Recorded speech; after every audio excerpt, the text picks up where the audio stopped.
Hello, everybody. Welcome to the Alternative Ways August in Service. We're going to start out with COVID-19. As you all know, the numbers for COVID are increasing.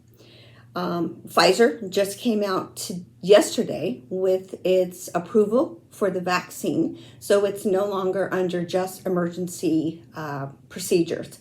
So what that means is that it opens the door for a lot of companies to be able to request and mandate that their employees be vaccinated. I've chosen not to do that at this time. However, if it does come down from the powers above that we do have to be vaccinated, then we'll address it at that time. So we are part of the mandate, however, about being vaccinated or being tested. So we are in the process. We have already gotten approval to do testing. We're waiting on our test kits right now. We've been authorized to do testing. And once we get the test kits, our managers will all be certified to be able to do the testing. So our policy will be you either have to be vaccinated or you have to test. So our employees will still have choices in how they want to handle their own personal COVID crisis. So with that being said, there are a lot of places out in the community that are requiring vaccination, proof of vaccination. So I think all of you received an email from Elizabeth just giving you kind of a heads up about that. Everybody should have your ID badges. So we thought, we might want to let you guys ensure that you carry your proof of vaccination with you so that you're not questioned at any doctor's office or any, restaurant or anything when you're out with clients. So we don't know at this point the date that we're going to start the testing because we haven't got our kits yet. As soon as we get the kits, then we'll have more detail. Our HR department has already written a formal letter for staff so that you guys will have exactly specific what our policies are going to be in regards to the testing, what happens if you test negative. All that has been written into a policy from our HR department. So that'll be coming out in the next week or two as soon as we get those test kits. So today we're going to go over, Elizabeth's going to talk about some case magic stuff, and then we're going to have our nurse Roberta go over some medical diagnoses with you guys, and obviously we'll ask our 4 questions. So before I leave, I just want to let you know we have a new person on board, and her name is Devin Leos. She is a coordinator of program services, so she's going to be doing a bunch of stuff. She's going to be working on the testing for COVID. She's going to be working on a new EVV system that's coming for in-home support services. She's mainly going to be focusing on the SLS program, just as a support to Misty. So you'll be seeing her out and about in homes. So if you have any questions, feel free to ask her. She comes from a really huge background in this industry. She's coming from Oregon, which is run a little bit different, but she was a director there, and she was over we call it supported living over there. They call it group homes and that kind of thing. So a little bit different, but tons the same. So she's going to be helping us implement some of the things that CVRC is requesting. For those of you that are working SLS, just heads up, FYI, there's going to be some changes in the SLS program because CVRC is requesting more of us in the SLS program. So you'll be seeing us implement some different trainings and things as we move forward. And Devin's going to be a key part in implementing those changes and developing those programs for our staff and our clients. So we welcome her, and we're glad to have her. She's bringing a lot of experience with her. So that's it for me, and I'm going to turn over the presentation or the in-service to Elizabeth. Have a great day. Bye-bye. Good morning, everybody. I'm here to talk about Case Magic. I know that, we've had some glitches with rolling out the Case Magic, but we are trying really hard to get all the goals in there so that it's smooth. What had happened was all the default goals were going to everybody, so if you put notes in and they're not showing up, it's probably because they were on the default goals and not on their actual ISP goals, and that was our error. But we found them in notes so we can move them over. But if you are missing them because you're just missing them, then we will need you to put them in. If anybody's having trouble signing in to Case Magic, just let us know. Let your case manager know, please, as soon as possible. If you're having any trouble navigating it or just have any questions at all, give us a call. We are trying to add pictures to everybody, updated new pictures, so we may be asking for those for the clients' updated pictures. And what else? Let's see. We are doing it on a rollout schedule, so we're not starting everybody. We didn't start everybody this month. We're doing it based on their birthday. So if their birthday is in August, November, February, or May, then they will have started. You'll have started Case Magic for them this month. If their birthday's in September, December, March, or June, then you'll start September 1st.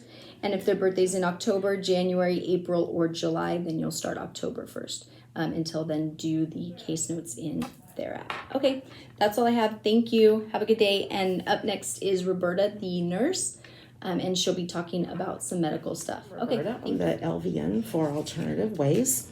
And we're going to be discussing a few health concerns.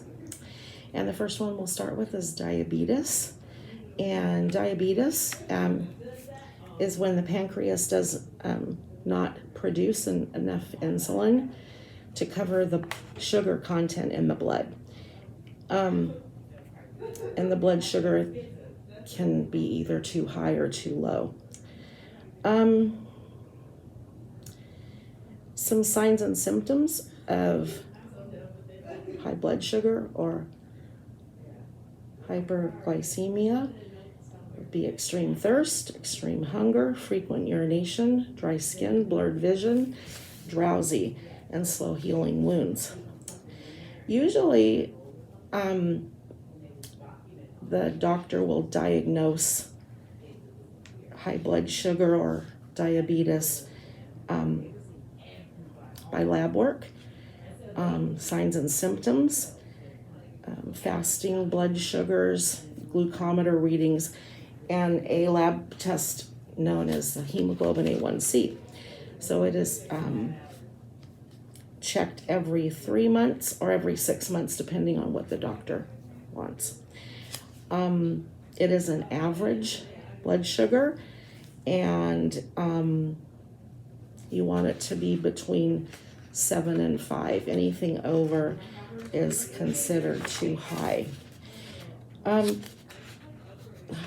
But diabetes is generally treated with oral medications, but sometimes it requires insulin. The normal blood sugar reading would be anywhere from 70 to 110. However, everybody's different.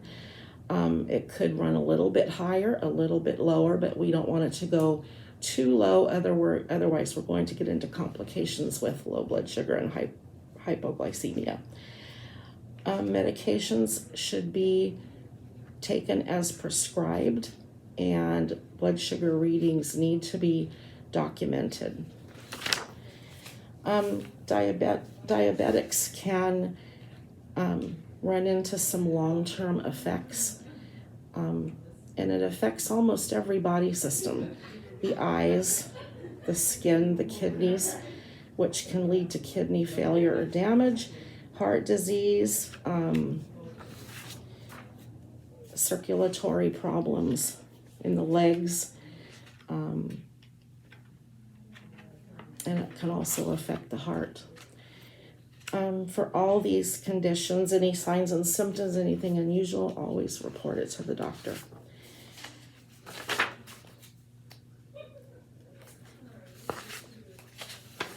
So, some signs and symptoms of hypoglycemia or low blood sugar are feeling shaky, nervous, sweating, chills, mood swings, irritability, confusion, a fast heart rate, feeling lightheaded or dizzy, hunger, nausea, and sometimes it's caused by too much insulin, too much medication, not eating. Make sure that there is a plan of care in your client's home for any episodes of hypoglycemia. He may want the client to have 4 ounces of orange juice, or he might want the client to have something sweet, candy or what have you, to bring up the blood sugar.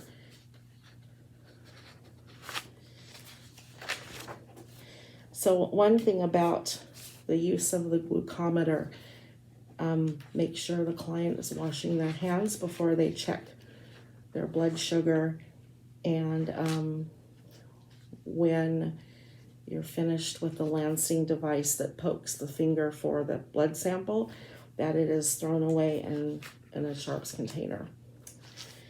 So we'll move on to blood pressure. So hypertension or high blood pressure is the force of blood moving through your blood vessels. The higher it is, the more pressure it puts on the inside of your blood vessels. This pressure can cause damage to the organs. The normal blood pressure is 120/80. Generally, 140/90 is considered high blood pressure, anything over. Make sure that the blood pressures are documented in the MAR or on a log.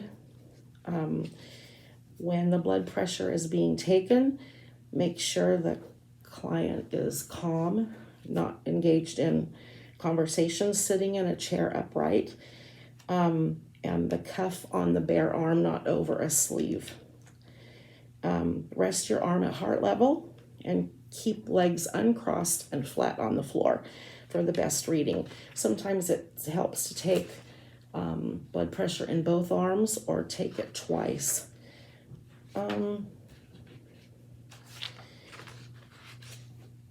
And some signs and symptoms of high blood pressure would be headache, nausea, vomiting, nosebleed, dizziness. Also, if the client gets up from a seated or lying position, make sure they do that slowly, because certain clients can have what's called hypostatic hypotension, and they could have their blood pressure drop. So healthy habits, as far as eating, kind of goes hand in hand with diabetes and blood pressure problems. So make sure that they're choosing healthy, nutritious foods, plenty of fruits and vegetables, no fried foods. A lot of times greasy foods contributes to cholesterol problems. So we'll talk a little bit about seizures and what you should do for them. And seizures are sudden, uncontrolled change in your brain's electrical activity. It can happen at any time. And there's many different types of seizures. They can be full-blown seizures where the client falls on the ground, or they can just be like a seizure where they're just staring. There's many kinds of seizures. So what causes seizures? Sometimes it's a brain tumor, sometimes it's an injury or infection, electrolyte imbalance. It could be just a brain malfunction. It could be high fever, or withdrawal from the seizure medication. So they can happen at any time, and a lot of seizures, they're controlled by medication. So make sure the client is taking their medication as prescribed and they don't miss a dose. So some precautions to take when your client is having a seizure is the first thing you would do is time the seizure, keep calm, keep them safe and away from anything dangerous such as sharp objects, turn them on their side. You can put something under their head and loosen any tight clothing, but I wouldn't suggest putting them on a pillow because of possible suffocation. Note what the seizure looks like so you can describe it to the healthcare provider or paramedic. Stay with them until the seizure's over. And if the seizure is over 5 minutes, you call 911, or if it's continuous, call 911, or if it's a seizure that the client doesn't normally have, if it's like out of just a spur of the moment type of seizure that they've never had before. So what should you not do during the seizure is don't try to stop the seizure or use any restraint such as holding them down. Don't put anything in their mouth, and after the seizure subsides and is over, don't let them eat or drink anything until they're fully awake.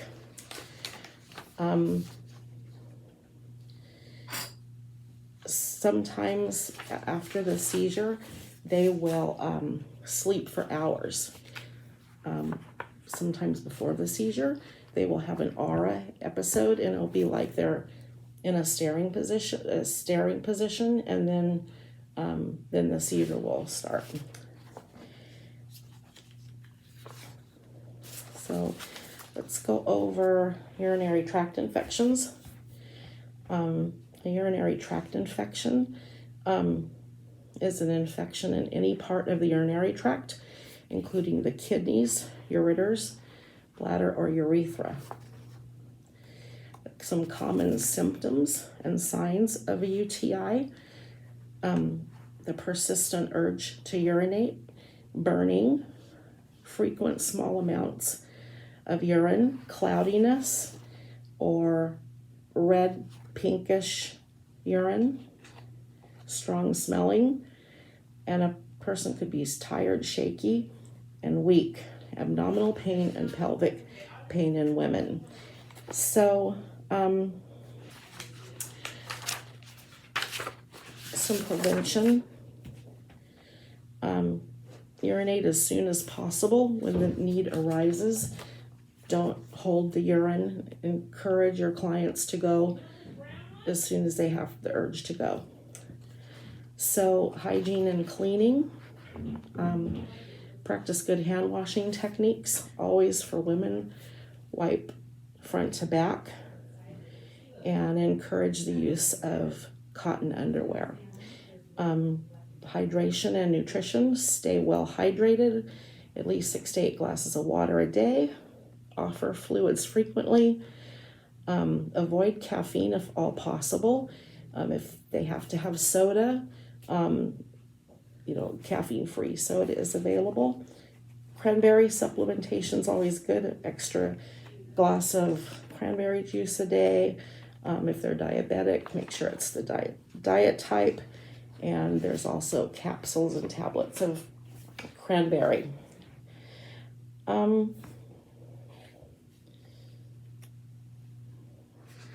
So notify the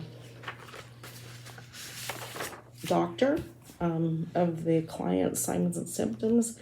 Notify your case manager, and then appointment can be made for treatment, which is generally treated with antibiotics. So if an infection is left untreated, it can go into a severe health condition called sepsis. So sepsis is a severe infection that's spread into the bloodstream. Sepsis occurs when the infection that the individual already has triggers the immune response or reaction. In most cases are caused by initial infection in the urinary tract, in the lungs, or skin through wounds, and a gastrointestinal through the stomach. So who is at risk for developing septic attacks? Anyone can develop sepsis, but individuals at higher risk also include individuals living in a congregate setting where others have infections, and it just can spread from one person to the next. So symptoms of sepsis would be high heart rate, low blood pressure, fever, shivering or feeling very cold, feeling weak or faint, confusion and disorientation, shortness of breath, rapid breathing, extreme pain, clammy or sweaty skin, or a rash. So preventing an action in the case of sepsis would be hygiene and cleaning methods, hand washing. It's always a must, especially before and after using the toilet, handling anything that multiple people use. Clean and cover cuts until they're completely healed, and disinfecting things that everybody touch. Like you could use the antiseptic wipes for remote controls, doorknobs, toilet flushers, anything that everybody touches. Preventing infections would be that you would keep with the current treatment for chronic conditions like diabetes or kidney disease. Stay well hydrated, get your vaccinations. Always keep track that the client has had the flu vaccination, the pneumonia vaccination, and now with COVID, the COVID vaccination, and good personal hygiene. So sepsis is a life-threatening medical emergency. Without quick treatment, it can lead to tissue damage, organ failure, even death. So immediate attention is needed. Always keep your case manager informed of any changes that go on with your client, and watch for the signs and symptoms. Let's go over CPAP therapy.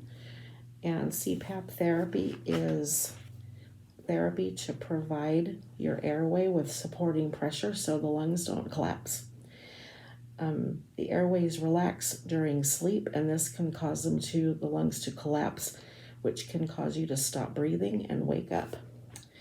So a CPAP machine requires a prescription from your physician. They are preset with a certain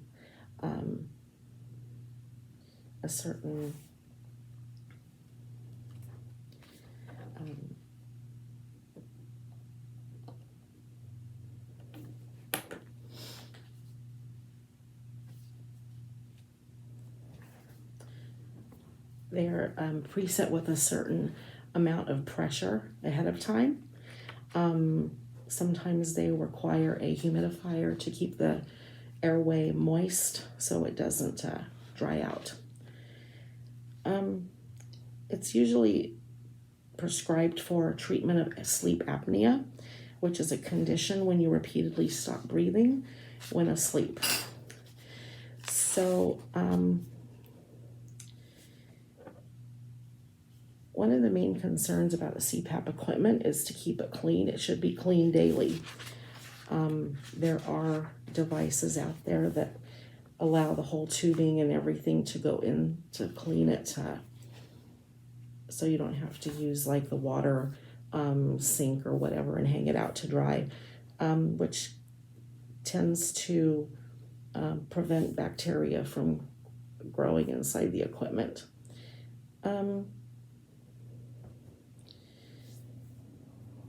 It's recommended that the tubing is cleaned daily. If using a heated humidifier and there's water in your tubing, if there's no water, it can wait and be cleaned once weekly, but follow whatever is recommended with the CPAP machine, or if the doctor has recommended anything different. Make sure it's dry and it's appropriately fit to the client, in which the client should actually know how to put it on properly.